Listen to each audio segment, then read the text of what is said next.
Let's stay on healthcare, but move to the pandemic. You made reference before you were co-author in a paper in Pandemic, We Buy What We Know. Can you just share the thesis of that article with us, Greg? About 4 years ago, I started this paper well before COVID, obviously. And we looked at the impact of consumers of contagious disease.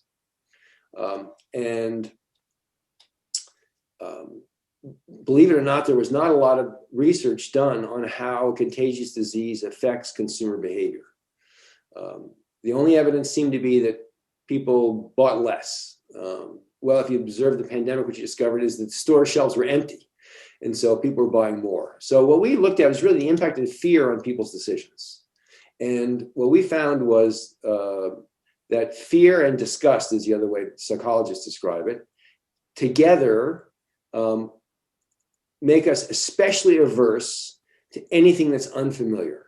So normally you probably heard me say, Gary, humans are programmed to avoid things that are unfamiliar, fruits, right. But when the pandemic comes along, when we're fearful, this gets turned into overdrive.